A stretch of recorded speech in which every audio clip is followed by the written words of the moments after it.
Alhamdulillah.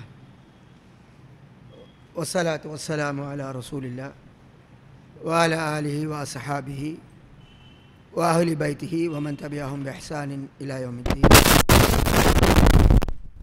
அன்பிற்குரிய இஸ்லாமிய சகோதரர்களே, இன்றைய தினம் எங்கள் சமுதாயத்தில் தொன்று தொட்டு நடைமுறையில் இருக்கிறதென்று வாதிடப்படக்கூடிய ஒரு விடயம் என்னவென்றால், ஒரு பிள்ளை பிறந்தால் வலது காதில் அதானும் இடது காதில் இகாமத்தும் இது உண்மையில் ரசூலுல்லாஹி ஸல்லல்லாஹு அலைஹி வஸல்லம் அவர்கள் வழிகாட்டியதா என்று நாம் அதை ஆய்வு செய்த வேளையில் அது தொடர்பாக வந்திருக்கக்கூடிய செய்தி ஆதாரமானதா ஆதாரமற்றதா என்ற இந்த தலைப்பிற்குள் சில விடயங்களை சொல்ல இருக்கிறேன். இதேவேளை எங்களுடைய சமுதாயத்தில் நான் அறிந்தவரை ஒரு 30 வருஷத்துக்கு முந்தி ஒரு பிள்ளை பிறந்தால் அக்கீகா கொடுக்கிற வழக்கு இருக்கவில்லை, ஒதியா கொடுப்பார்கள். அல்ஹம்துலில்லாஹ், குர்ஆன் சுன்னாவுடைய பிரச்சாரம் தொடங்கியது. அகீகாவுடைய அந்த கலாச்சாரம், ரசூலுல்லாஹ்வுடைய சுன்னா, 7ஆம் நாள் அகீகா கொடுக்குதல் என்கிற அந்த சுன்னத்து ஹயாத்தான். அதற்கு பின் எல்லோரும் இப்போது செய்ய பழகிவிட்டார்கள். அதே மாதிரி தான் வலிமா என்ற ஒரு சாப்பாடு இல்லாமல் இருந்தது. குர்ஆன் சுன்னாவுடைய பிரச்சாரம் அது தொடங்கியதற்கு பின்னர் வலிமா என்கிறது இந்த சமுதாயத்தில் அறிமுகப்படுத்தப்பட்டது. அது இன்று எல்லோரிடமும் பரவிவிட்டது. அப்போ இருந்த நடைமுறை என்ன? கல்யாண சாப்பாடு என்ற ஒரு கல்யாண சாப்பாடு இந்த சமுதாயத்தில் இருந்தது. இப்போது ஒலிமா ஹயாத்தாக்கி ஒலிமா கொடுத்தாத்தான் அது கல்யாணத்துக்கே சிறப்பு என்கிற மாதிரி வந்துவிட்டது. இதை நான் ஏன் கூறுகிறேன் என்றால், சில விடயங்களை நாங்கள் ஆதாரம் இல்லை என்று கூறுகிற போது என்ன இவர்கள் எல்லாத்தையும் இல்லாமலாக்க வருகிறார்கள் என்று எங்கள் மீது சில வாதங்கள் எங்களுக்கு எதிராக வைக்கப்படுகிறது. இல்லாமலாக்குவது எதை, இல்லாமல் இருந்ததை உருவாக்குவது எது என்கிற இரண்டையும் வித்தியாசப்படுத்தி வழங்க வேண்டும். எது ரசூலுல்லாஹ்வுடைய காலத்தில் இருந்து இந்த சமுதாயத்தில் இல்லாமலாக்கப்பட்டதோ அதை உயிர்ப்பிக்கிறோம். அல்ஹம்துலில்லாஹ், எத்தனையோ விடயங்கள் ஹயாத்தாகி வந்துவிட்டது. அதே நேரம் ஆதாரமான ஹதீஸ்களில் கூறப்படாமல் பலகீனமான அல்லது பொய்யான ஹதீஸ்களில் சொல்லப்பட்ட பல விடயங்கள் எங்களுடைய சமுதாயத்தில் பரவியது. அதை மக்கள் நம்பி செயற்பட்டார்கள். அதை மார்க்க விடயம் என்று அவர்கள் அதற்கு பின்னால் பல செலவுகளை ஏற்படுத்துகிறார்கள். அந்த தொடரில் தான் இப்போது நாம் பேச வரக்கூடிய பிள்ளை பிறந்தால் வலது காதில் அதான், இடது காதில் இகாமத் என்பது தொடர்பான ஹதீஸ். இது ஹசன் அலி ஹுசைன் அலி அல்லா வாயிலாகவும் ஒரு செய்தி வருகிறது. இப்னு அப்பாஸ் அலி அல்லா வாயிலாகவும் ஒரு செய்தி வருகிறது. அபூ ராபி வாயிலாகவும் ஒரு செய்தி வருகிறது. பல கிரந்தங்களில் வருகிறது. ஆனால் இந்த செய்திகளை எடுத்து நோக்கினால் ஆதாரமான ஹதீஸ்களில் இது இடம்பெற்றிருக்கிறதா என்று பார்த்தால் கிடையவே கிடையாது. இந்த செய்திகளை சொன்னவர்கள் எல்லாம் சஹாபாக்கள் அல்ல. சஹாபாக்களுக்கு பின்னால் இந்த சஹாபாக்கள் சொன்னதாக சொன்னவர்களின் வரிசையிலே நிறைய பொய்யர்கள் வருகிறார்கள். இமாம்கள் எவர்களையெல்லாம் நம்பகமற்றவர்கள், இவர்கள் சொல்லுகின்ற செய்தியை எடுக்கக்கூடாது என்று சொன்னார்களோ அவ்வாறான வருவதை பார்க்கலாம். இப்போது முதலாவது ஒரு செய்தியை பார்க்கலாம். ரசூலுல்லாஹி ஸல்லல்லாஹு அலைஹி வஸல்லம் ஹதீஸாம் ஹுசைன் ரலியல்லாஹு அவர்கள் சொன்னார்களாம். என்னது? எவருக்கு ஒரு பிள்ளை பிறந்து வலது காதில் அதானும் இடது காதில் இகாமத்தும் சொல்லப்பட்டதோ உம்மு சிபியான் என்ற அந்த ஷைத்தான் தீங்கிழைக்க மாட்டாது. அந்த ஷைத்தானின் பேர் என்ன? உம்மு சிபியான், குழந்தைகளின் தாய், அதுக்கு பெயர் வைத்திருக்கிறார்கள் என்று ரசூலுல்லாஹி ஸல்லல்லாஹு அலைஹி வஸல்லம் சொன்னதாக ஒரு செய்தி வருகிறது. இது பல கிரந்தங்களில் வருகிறது. இமாம் அபு யாலாவுடைய முஸ்னதிலே வருகிறது. இமாம் இப்னு சுன்னி அவர்களுடைய அமலுல் யௌம் வல் லைலாவில் வருகிறது. இமாம் பைஹக்கியினுடைய ஷுஅபுல் ஈமானிலே வருகிறது. இப்படி பல கிரந்தங்களிலே வருகிறது.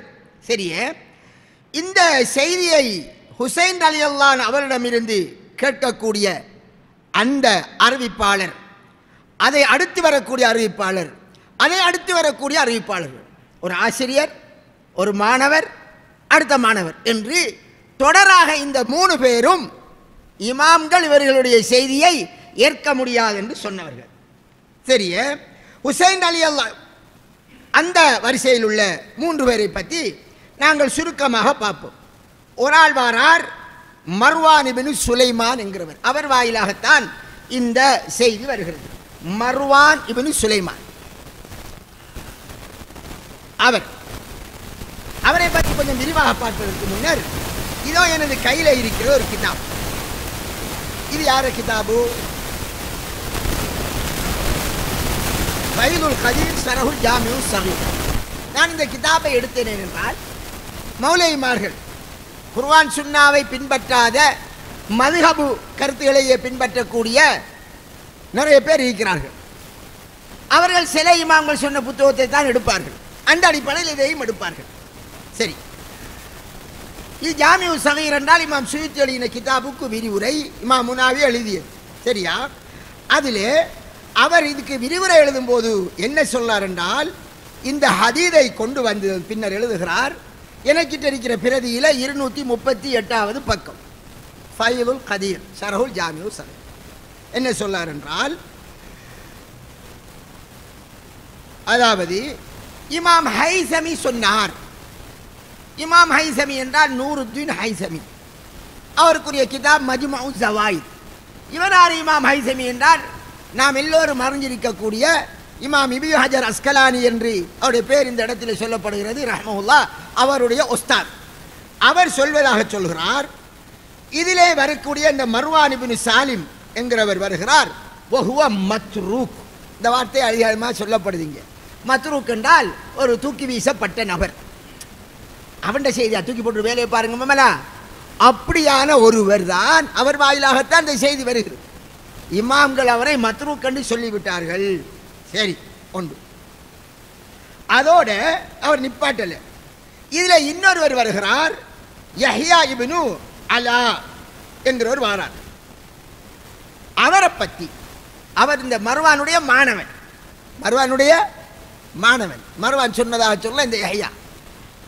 அவர் எப்படியானவர் என்றால், இமாம் ஸஹபி ரஹ்மஹுல்லாஹ் ஹதீஸ் கலை மேதாவி, அவருடைய பலகீனமானவர்கள் அல்லோபாவல் மத்ரூக்கீன், பலகீனமானவர்கள், எடுத்து வீசப்பட்டவர்கள் என்ற பெயரிலேயே ஒரு கிதாப் எழுதியிருக்கார். அதிலே அவர் இமாம் ஸஹபி ரஹ்மஹுல்லாஹ் என்ன சொன்னார் என்றால், கால அஹமத் கத்தாப். இமாம் அஹமது சொன்னார், இவர் ஒரு மகாபெரிய பொய்யன். யார் சொல்லலாம்?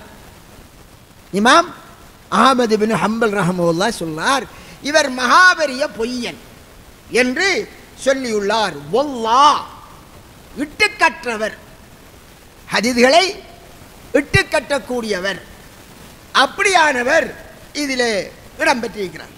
சரி என்று சொல்லிவிட்டு இமாம் ஸஹபி ரஹ்மஹுல்லாஹ் அவர்கள் இவருடைய அந்த ஹதீஸில் உள்ளதுதான் இந்த செய்தியும் என்று கொண்டு வந்திருக்கிறார்.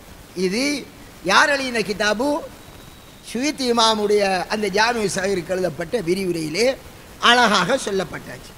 அப்ப பொய்யன், ஹதீஸ்களை இட்டு கட்டக்கூடிய ஒரு யஹ்யா இப்னு அலா என்கிறவர் ஒன்று அவர் இட்டு கட்டியிருக்கலாம், அல்லது அதற்கு முந்தியவர் மர்வான் இப்னு சாலிம் என்கக்கூடிய அந்த நபர் அவர் அதை சொல்லியிருக்கலாம். எப்படியோ அடுத்ததாக அவருடைய ஆசிரியரில் விமர்சனம் வருகிறது. அதை இன்ஷா அல்லாஹ் நாம் பார்ப்போம். இப்போ கொஞ்சம் விரிவாக சற்று வேறு இமாம்கள் என்ன சொல்லியிருக்கார்கள் என்பதையும் கொஞ்சம் பார்த்துக்குவோம். இமாம் நசாயி ரஹ்மஹுல்லாஹ், இந்த இது என்ன கிதாபு? இமாம் இப்னு ஹஜர் அஸ்கலானி ரஹ்மஹுல்லாஹ்ட தஹ்தீபு தஹ்தீப், அறிவிப்பாளர்களை பற்றிய எல்லா வகையான தரவுகளையும் முடியுமானவரை திரட்டி இமாம் இப்னு ஹஜர் அஸ்கலானி ரஹ்மஹுல்லாஹ் 6 கிரந்தங்கள் எழுதிய அந்த 6 இமாம்களுடைய அறிவிப்பாளர்களை எல்லாம் இதில் பதிவு செஞ்சிருக்கார். இவர்களை யார் நல்லவர், யார் பொல்லாதவர். அதில் இந்த மர்வானை பற்றி சொல்ல போது இமாம் நசாயி சொன்ன கூட்டை எழுதுகிறார், மத்ரூக்குல் ஹதீஸ், ஹதீஸ் விடயத்தில் இமாம் நசாயின்னு சொன்னார். இவர் ஹதீஸ் விடயத்தில் வீசப்பட்டவர். இமாம் புகாரி, இமாம் முஸ்லிம் அவர்கள் சொல்கிறார்கள் இவர் முன்கருள் ஹதீஸ், ஹதீஸிலே இவர் மறுக்கப்பட்டவர், ஹதீஸ் விடயத்தில் மறுக்கப்பட்டவர். அதே மாதிரி இமாம் அபூ ஹாத்தம் சொன்னாரு முன்கருள் ஹதீஸ் ஜித்தன், இவர் மிகவும் ஹதீஸ் விடயத்தில் ரிஜெக்ட் பண்ணப்பட்டவர், இவருக்கு எந்த ஒரு சரியான ஹதீஸும் கிடையாது. இமாம் அபு அரூபா அல் ஹர்ரானி இமாம் சொன்னார் கான யலஉல் ஹதீஸ், இந்த மர்வானும் ஹதீதுகளை இட்டு கற்றவர், ஹதீதுகளை இட்டு கற்றவர் என்று சொல்றாரு. அதே மாதிரி இமாம் இப்னு அதி ரஹ்மத்துல்லாஹ் அவர் என்ன சொல்லாராம், இவர் அறிவிக்கக்கூடிய ஹதீஸ்களை எல்லாம் பெரும்பாலும் நம்பகமானவர்கள் அறிவிக்க மாட்டாங்க, நம்பகமான வாயிலாக எல்லாம் இவருடைய ஹதீஸ் வர மாட்டாது. அதே மாதிரி தான் இமாம் தாரகுத்னி அவர்களும் மத்ரூக்குல் ஹதீஸ் என்று கூறியுள்ளார் என்று அன்பிற்குரிய சகோதரே இந்த மாதிரி நிறைய சொல்லப்பட்டது. ஏன் இவ்வளவு டீப்பாக சொல்றேன்?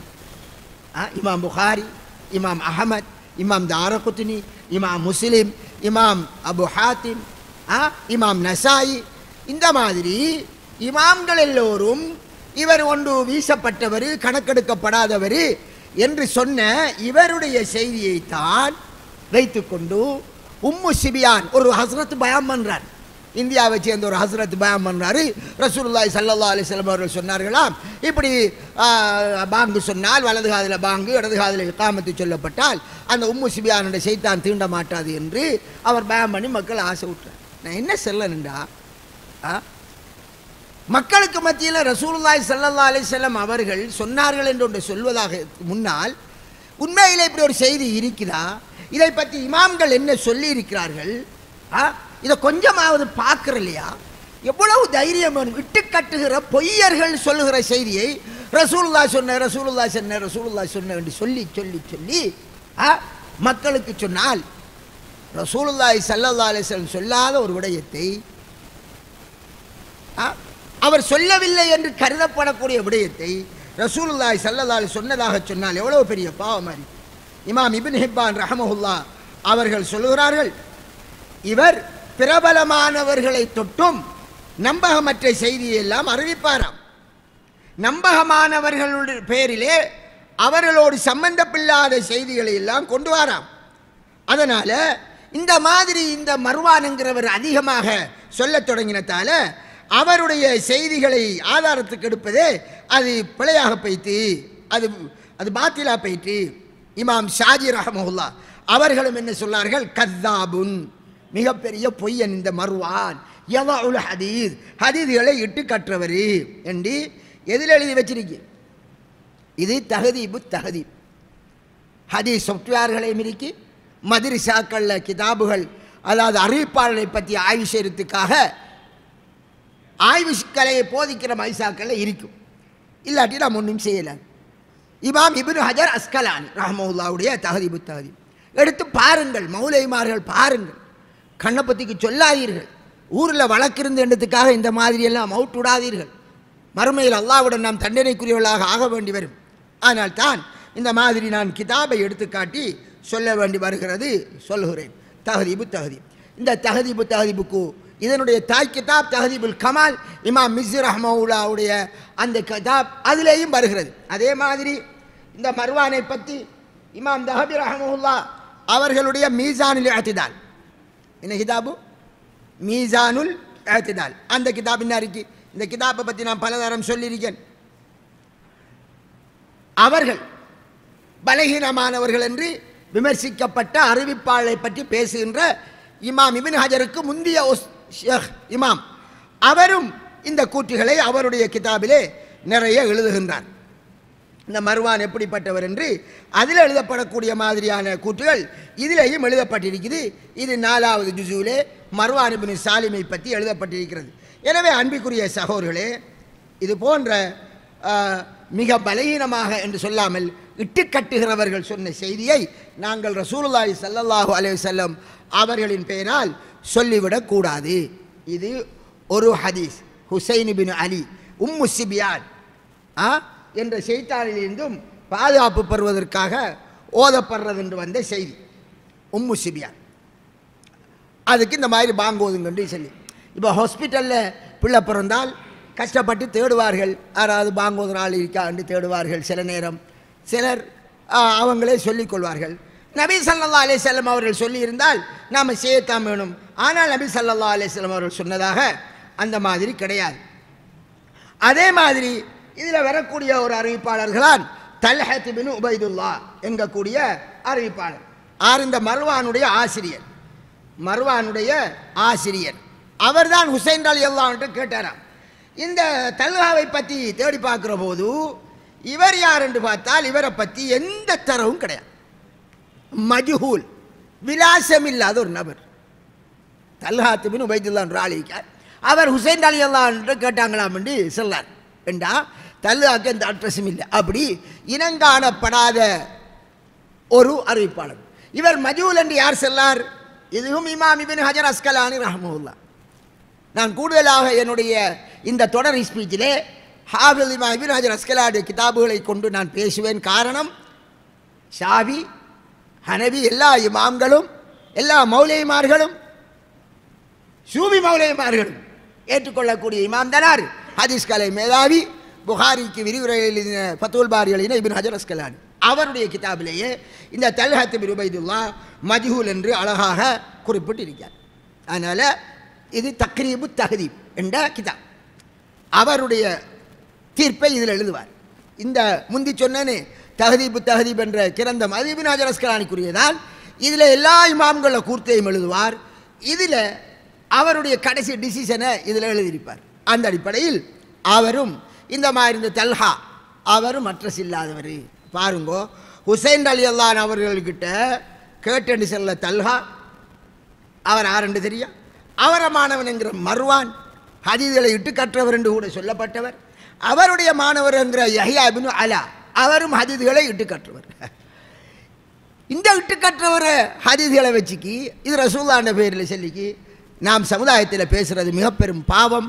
ஒரு நாளும் சொல்லக்கூடாது. நாங்கள் அல்லாஹ்வை பயந்து கொள்ள வேண்டும். அடுத்ததாக அடுத்த ஒரு செய்தி, அதோடு சம்பந்தப்படுத்தி இன்னொரு செய்தி வருகிறது.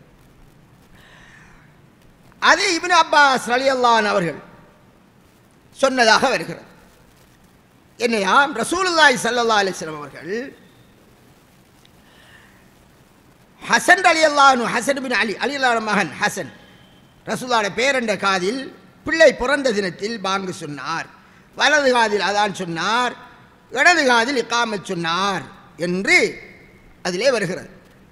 வலது காதில் அதானும் இடது காதில் இகாமத்தும் சொன்னார் என்று இப்னு அப்பாஸ் ரலியல்லாஹு அன்ஹு அவர்கள் சொன்னதாக ஒரு செய்தி வருகிறது. சரி, இந்த செய்தியை சொன்ன அறிவிப்பாளர் வரிசை எடுத்தால் அதில் வரக்கூடிய முஹம்மது இப்னு யூனுஸ் என்கிற ஒரு அறிவிப்பாளர் வரிசையில் வாராள். ஹுசைன் இப்னு அம்ர் என்கிற ஒரு அறிவிப்பாளர், காசிம் இப்னு முத்தையப் என்கிற ஒரு அறிவிப்பாளர். 3 அறிவிப்பாளர்கள் பலகீனம். அதில் 2 பேர் கடும் மோசமான ஆக்கள். நான் முந்தி சொன்னா போல ஷோபுல் ஈமான் இமாம் பைஹக்கியினுடைய கிரந்தத்தில் இருக்கிறது. பைஹக்கி இமாமுடைய கிதாபு ஷோபுல் ஈமான், சரியானே? அதில் இந்த செய்தி வருது. சரி, இவங்களை பற்றி நாம் எடுத்து பார்த்தால் இது இமாம் இப்னு ஹஜர் அஸ்கலானி ரஹ்மத்துல்லாஹினுடைய கிதாபு. இப்போ நான் சொல்லும்போது ஒருவரை பெயரை சொன்ன ஹசன் இப்னு அம்ர் அல் அப்தி. சரி, இவர் வாயிலாக வருகிறது ரசூல் ஸல்லல்லாஹு அலைஹி வஸல்லம் ஹசன் ரலியல்லாஹு அன்ஹு அவர்கள் பிறந்ததும் காதில் பாங்கு சொல்லி ஓதினார்கள் என்று. இதில் வரக்கூடிய இந்த ஹசன் இப்னு அம்ரை பற்றி இமாம் புகாரி சொல்றார். யார் சொல்லார்? இமாம் புகாரி. கத்தாபுன், இந்த பேர் இப்போ உங்களுக்கு பாடமாயிரும். அடிக்கடி நான் கத்தாப்னு சொல்ல தானே. கத்தாபன் என்ன? மிகப்பெரிய சாதாரண பொய்யன் அல்ல, அதுக்கு மேலே வார்த்தை இல்லை. கத்தாபண்டா அண்ட புழுகன் என்று சொல்லலாம். பொய்யல்ல, ஆஹா ஹை. இது இமாம் தஹபி இமாமினுடைய மீசானுல் இஅ்திதால் அறிவிப்பாளர்களை பற்றி, பலகீனமான அறிவிப்பாளரை பற்றி பேசுகிற கிதாபில் இது முதலாவது வழி அதில் வருது. அதே மாதிரி இமாம் புகாரி இமாமுடைய உஸ்தாத் அலி இப்னுல் மதீனி இமாம் புகாரி ரஹ்மத்துல்லாஹி சொல்வார், நான் யாருக்கு முன்னாலேயும் நிற்கிறேன் என்றால் எனக்கு அந்த பயம் என்ற உணர்வு வராது. அலீபில் மதீனி அவர் உஸ்தாத், அவருக்கு முன்னால் என்றால் எனக்கு என்ன வரும்? ஒரு மனசில் ஒரு அச்சப்பாடு வரும். புகாரி இமாம் உஸ்தாத் அந்த அளவுக்கு ஹதீதுகளில் பொய்யர்களுடைய ஊழல்கள், இட்டுக்கட்டுதல்கள், குறைபாடுகளை மிகவும் ஆழமாக சொல்லக்கூடிய இமாம் அலி இப்னு மதீனி அவரும் இவரை பொய்யன் என்று சொல்லியுள்ளார். அதே மாதிரி இமாம் ராஜி ரஹ்மத்துல்லாஹ் மத்ரூக், இந்த சொல்கள் அடிக்கடி வருமே. மத்ரூக் என்றால் எடுத்து வீசப்பட்டவர், தூக்கி போட்டுவிட்டு வேலையை பாருங்கோ என்கிற ஒருவர் தான் இந்த செய்தியை சொல்லியிருக்கார். அன்பிற்குரிய சகோதரர்களே, இந்த மாதிரியான விமர்சனத்துக்குரிய ஒருவர் சொன்ன செய்தி இது ஒருவர். சரி, மற்றதாரு அதில் வரக்கூடிய முஹம்மது பின் யூனுஸ் அல் கதீமி என்று ஒருவரை பற்றி சொல்லப்பட்டது. முஹம்மது பின் யூனுஸ் அல் கதீமி, நான் கிதாபை மிஸ் பண்ணி வந்துட்டேன். அந்த நபரை பொறுத்தவரை அவரும் மிகவும் மிக மிக பலகீனமான ஒரு அறிவிப்பாளர், ஹதீதுகளில் கடுமையான முறையில் விமர்சிக்கப்பட்ட ஒருவர். அவர் வாயிலாகத்தான் அந்த செய்தி வருகிறது. ஆக இந்த மாதிரியான இரண்டாவது இப்னு அப்பாஸ் ரலியல்லாஹு அன்ஹு அவர்களுடைய செய்தி இருக்கிறது. அந்த செய்திக்கு அடுத்து வாரது மூணாவது செய்தி. மூணாவது செய்தி திர்மிதி கிதாபில் வரக்கூடிய ஒரு செய்தி. அது என்ன மாதிரி வருகிறது என்றால், அபூ ராஃபி ரலியல்லாஹு அன்ஹு அவர்களை தொட்டும் வருகிறது. ரசூலுல்லாஹி ஸல்லல்லாஹு அலைஹி வஸல்லம் ஹசனுடைய காதிலே பாங்கு சொல்ல, அவர் பாத்திமா ரலியல்லாஹு அன்ஹா அவர்களை பெற்றெடுத்த நேரத்தில் பாங்கு சொல்லதை நான் பார்த்தேன் என்று அந்த செய்தி வருகிறது. இந்த செய்தியை அறிவிக்கக்கூடிய அந்த அறிவிப்பாளர் வரிசையிலே ஆசிம் இப்னு உபைதுல்லா என்கிறவர் வருகிறார். யாரு? ஆசிம் இப்னு உபைதுல்லா. அவர் வாயிலாகத்தான் வருகிறது. சரியா? அவரை பற்றி நாம் பார்த்தோம் என்றால், இமாம்கள் அவரை பற்றி என்ன சொன்னார்கள் என்று பார்க்கிற போது, இமாம் அஹமது ரஹ்மத்துல்லாஹி சொன்னார், இமாம் இப்னு உயைனா, சுஃபியான் இப்னு உயைனா என்ற இமாம் கூறுவோராக இருந்தார்.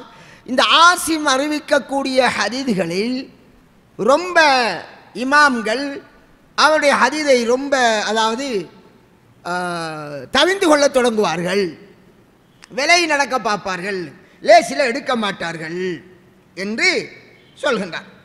இமாம் இப்னு மயின் அவரை பற்றி சொல்ல போது லைஃபுன், பலகீனமானவர்.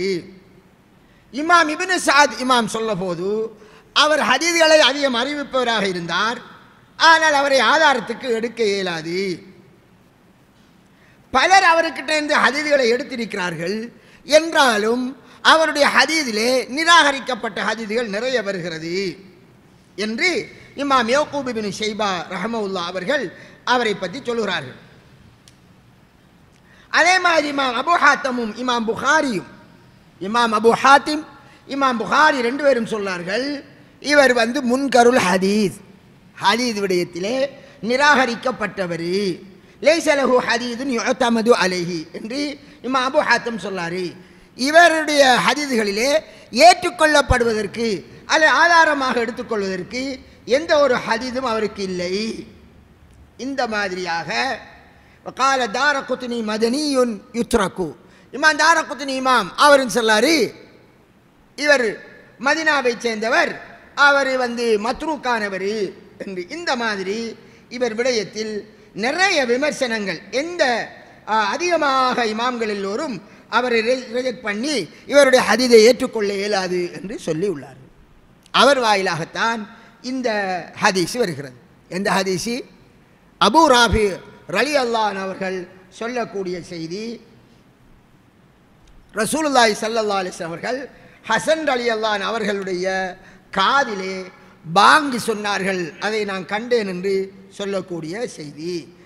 அன்புக்குரிய சகோதரர்களே, இந்த மாதிரியாக இந்த மூணு பேர் வாயிலாக, இந்த மூணு ஹுசைன் ரலியல்லாஹு அன்ஹு, இப்னு அப்பாஸ் ரலியல்லாஹு அன்ஹு, அபூ ராஃபி ரலியல்லாஹு அன்ஹு 3 பேர் வாயிலாக வரக்கூடிய செய்தியில் 2 செய்தி இட்டுக்கட்டக்கூடிய பொய்யான அறிவிப்பாளர் வாயிலாகவே அந்த செய்தி வந்திருக்கிறது. 3வது செய்தி தான் பலகீனமான ஏற்றுக்கொள்ளப்படாத அறிவிப்பாளர். அவர் அந்த ஹதீஸினுடைய அறிவிப்பாளரை பற்றி பேசுகிற போது இட்டுக்கட்டக்கூடியவர் என்ற வார்த்தை வரவில்லை, என்றாலும் கணக்கெடுக்கப்படாதவர் அல்லது ஹதீஸில் நிராகரிக்கப்பட்டவர் என்ற அவ்வாறான வார்த்தையை கொண்டு நிராகரிக்கப்பட்ட அறிவிப்பாளருடைய செய்தி தான் அதில் 3வது செய்தி இருக்கிறது. ஆக மொத்தத்தில் இது தொடர்பாக வரக்கூடிய எந்த செய்தியும் ஆதாரமான செய்தியாக இல்லை. எது பாங்கு சொல்லி இகாமத் சொல்ற விடயம். அதனால இப்ப சொல்ல வர விடயம், இதை ஒரு இபாதத் என்று செய்வது ஒரு பித்அத்தாக போய்த்தது. அதை ஏன் செய்தார்கள் என்றால், சில இமாம்கள் இதனுடைய அறிவிப்பாளர்களை நுணுக்கமாக பார்க்காததால் அல்லது ஏதோ ஒரு காரணத்தால் அது பரவாயில்லை என்று சொல்லிவிட்டார்கள். 2-3 அறிவிப்பாளர் வரிசையினூடாக வருகுதானே, 2-3 சஹாபாக்கள் வாயிலாக வருகுதானே என்று சொல்லிவிட்டார்கள்.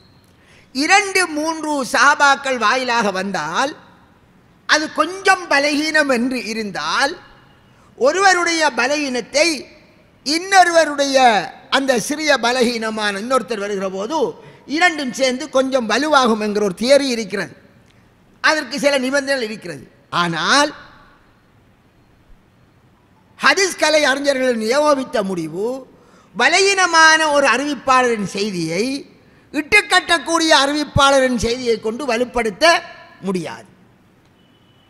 இட்டுக்கற்ற ஒரு அறிவிப்பாளர் வாயிலாக ஒரு செய்தி வருகிறது என்றால், அதை பலகீனமான ஒருத்தர் மறதியால் ஒருத்தருக்கு பலகீனம், அவருக்கு சைட் சப்போர்ட்டாக கொண்டு வர இயலுமாண்டால் கொண்டு வர இயலாது. இது அடிப்படை நிபந்தனை.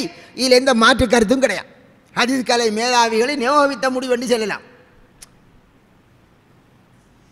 அதாவது நான் சுருக்கமாக சொல்ல போனால், நம்முடைய பாஷையில் ஒருவர் மறதியாளர், இன்னொருவரும் மறதியாளர், 2 மறதியாளர்கள், 2 பேரும் ஆனால் உண்மை பேசுகிறார்கள். கொஞ்சம் மறதி இருக்கு.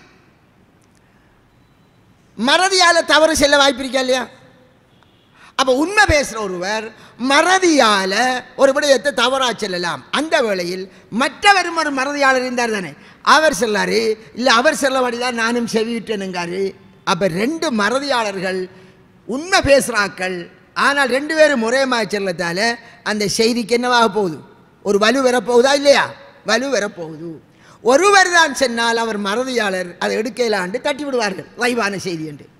அவரை போல இன்னொரு மறதியாளர் வருகிற போது, ஆஹா 2 பேரும் செல்லத்தால அது அப்படித்தான் இருக்கும் என்று அதுக்கு ஒரு வலு கொடுப்பார்கள். அதே நேரம் ஒருவர் மறதியாளர், இன்னொருவர் பொய்யர். மறதியாளர் அவர் மறதியில் தவறு விடுற அந்த நேரத்தில் ஒரு பொய்யர் வந்து என்ன சொல்லாரு, அவர் சொல்லாரு அப்படித்தான் இவர் சொல்லபடிதானுங்கார். அது அந்த பொய்யரை வந்து மறதியாளருக்கு சைட் சப்போர்ட் எடுப்பாங்களா? எடுக்கவே வேணாம், போடா பொய்யாண்டு விட்டுருவாங்க. நாம் அப்படித்தானே செய்வோம், போடா பொய்யாண்டு விட்டுருவாங்க. இது மாதிரித்தான் இது. திருமிதியில் வரக்கூடிய அந்த செய்தி, அபூ ராஃபியுடைய செய்தியில் வரக்கூடிய ஆசிம் என்கிற பலகீனமானவர், அவரை பல இமாம்கள் அவருடைய ஹதீதை ஆதாரத்துக்கு எடுக்க முடியாது என்று சொல்லிவிட்டார்கள்.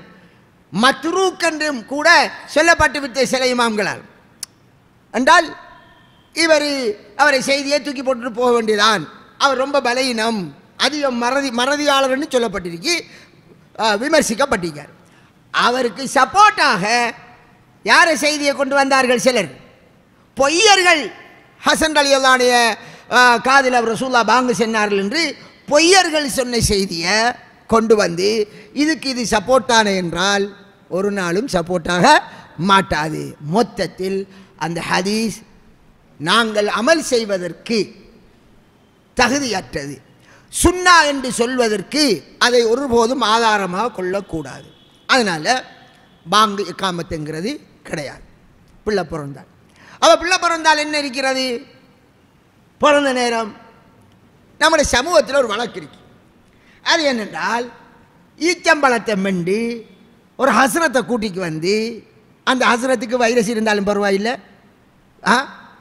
என்ன காய்ச்சல் இருந்தாலும் பரவாயில்ல, ஹஸ்ரத்திட உமிழ்நீர் எடுத்து அந்த பிள்ளைக்கு வைக்கிறது பரக்கத்தாமல். சரி, இதை எங்கேருந்து எடுக்கிறாங்க? வைக்கலாமா? ரசூலுல்லாஹி ஸல்லல்லாஹு அலைஹி வஸல்லம் அவர்களிடத்தில் பிள்ளைகள் அப்படி கொண்டு போகப்பட்டால் ரசூலுல்லாஹி ஸல்லல்லாஹு அலைஹி வஸல்லம் அவர்கள் ஒரு சந்தர்ப்பத்தில் ஈச்சம்பழத்தை வெண்டு ஒரு குழந்தையின் வாயில் வைத்தார்கள். யார் வைக்காங்க? ரசூலுல்லாஹி ஸல்லல்லாஹு அலைஹி வஸல்லம். ரசூலுல்லாஹி ஸல்லல்லாஹு அலைஹி வஸல்லம் அவருடைய உமிழ்நீரும் நம்முடைய ஹஸ்ரத்தில் உமிழ்நீரும் சமனா? நபி ஸல்லல்லாஹு அலைஹி வஸல்லம் அவர்கள் துப்பினாலே சஹாபாக்கள் கையை எடுத்து உடம்பில் பூசிக்கொள்வார்கள். அப்ப நீங்களும் உங்களோட ஹஸ்ரத்து துப்பக்க என்ன செய்யுங்க? எடுத்து பூசுங்க என்றால் அப்படியும் பூசுறாங்க. ஏனா ஷேகு அவர் நபிர பரம்பரை, நபிர பரம்பரை. ரசூலுல்லாஹ் நபிர பரம்பரை சொர்க்கம் போகும்னு சொன்னாங்களா? ரசூலுல்லாஹ்வுடைய பரம்பரை நரகம் போக மாட்டான்ட்டு ஒரு விட்டு கட்டப்பட்ட அதிசய கட்டி வச்சுக்காங்க, ஒரு அதிசய கட்டி வச்சுக்காங்க. அதை வச்சுக்கு இன்றைக்கு படம் ஓட்டிக்கிறிக்காங்க. அன்பிற்குரிய சகோதரே, ரசூலுல்லாஹி ஸல்லல்லாஹு அலைஹி வஸல்லம் அவர்கள் இப்போ இருந்தால் ஒருவர் ரசூலுல்லாஹ்விடம் போய் பிள்ளையை கொடுத்து யார் ரசூலுல்லாஹ் ஈச்சம்பழத்தை மெண்டு வைங்கண்டால் அல்லாஹு தஆலா அதில் ஒரு பரக்கத்தை அதன் மூலமாக ஏற்படுத்தலாம். மாற்றமாக ரசூலுல்லாஹி ஸல்லல்லாஹு அலைஹி வஸல்லம் அவர்கள் செஞ்சாங்கண்டு அவருக்கு பின்னால் அபூபக்கர், உமர், உஸ்மான், அலி இந்த 4 பேரும் சொர்க்கவாதிகள். அதில் மாற்று கருத்து கொள்றதுக்கு இல்லை. ஷியாக்கள் தான் இவர்களை முனாபிக்கம்பார்கள், காபிரம்பார்கள். அவர்கள் ஷியாக்கள் அவ்வாறு கூறுவல் மீது அல்லாஹ்வின் சாபம் உண்டாகட்டும். சரியா? சரி. அப்போ இந்த சொர்க்கவாதிகள் யாரும் ரசூலுல்லாஹி ஸல்லல்லாஹு அலைஹி வஸல்லம் அவர்கள் மெண்டு பிள்ளைகளின் வாயில் வைச்சாங்கன்றதுக்காக உங்களோட பிள்ளைகளை கொண்டு வாங்கோ, நான் தான் உங்களுக்கு ஹலீஃபா என்னோட யாருக்கு மெண்டு வைச்சாங்களாண்டா கிடையாது. அது ஒரு பிழையான புரிதல். அந்த பிழையான புரிதல் அடிப்படையில் தான் ஈச்சம்பழத்தை மெண்டு வைக்கிறதுக்காக அல்லது ஏதோ ஒன்றை உஸ்தாதனுடைய வாயிலிருந்து எடுத்து நினைத்தானே வைக்கிறதுக்காக கொண்டு போகிறார்கள். இது மிக பெரும் பிழையான காரியம். ஏனென்றால் அவர்கள் அதில் பரக்கத்திருக்கென்று நினைக்கிறார்கள். பரக்கத் என்பது எந்த பெரிய ஹஸ்ரத்திலே பரக்கத்தும் கிடையாது. எவரையும் நாங்கள் அவ்வாறு கூற முடியாது ரசூலுல்லாவை தவிர. அப்படி ஒன்று இருந்திருக்கும் என்றால் நபியை பின்பற்றி அபூபக்கர், உமர், உஸ்மான், அலி ரலியல்லாஹு அன்ஹும் அவர்களை செஞ்சிருக்க வேண்டும். அவர்களுக்கு பின்னால் பிறந்த பிள்ளைகள் அவர்களுக்கு அவர் கொடுத்திருக்க வேண்டும். அவர்கள் செய்திருந்தால் கூட அவர்கள் சுவனவாதிகள் என்ற அடிப்படையாவது இருக்கு. நீங்கள் சுவனவாதியா நரகவாதியா யாருக்கு தெரியும்? தெரியாது. ஆனால் அன்பிற்குரிய சகோதரர்களே, இது ஒரு அறியாமையின் வெளிப்பாடாக எங்களது சமுதாயத்தில் பரவி இருக்கிறது. அதுவும் கிடையாது. அப்போ என்ன இருக்கிறது? பிறந்த தினத்துக்குன்னு ஒன்றும் இல்லை. அதுக்கு அங்கால 7வது நாள் என்ன செய்வார்கள்? பிள்ளைக்கு என்ன செய்கிறது? அகீகா கொடுக்கிறது. அது நமக்கு தெரிஞ்சது சுன்னத்து. 2வது முடியை இறக்குவது. 3வது இன்னொரு நடைமுறை இருக்கிறது. அதை விரிவாக இன்ஷா அல்லாஹ் பேச வேண்டும். என்ன செய்கிறது? தங்கம் முடியின் நரைக்கு தர்மம் செய்கின்ற ஒரு விடயம் சமுதாயத்தில் இருக்கிறது. அது ஒரு தனித்தலைப்பு. அது தொடர்பாக பலகீனமான ஹதீஸ் வருகிறது. எனவே அது எப்படி பலகீனம் என்கிற சம்பந்தமாக விரிவாகத்தான் இன்ஷா அல்லாஹ் அது பேசப்படும் என்பதை சுட்டி காட்டிக்கொள்கிறேன். ஹைர் இன்ஷா அல்லாஹ்.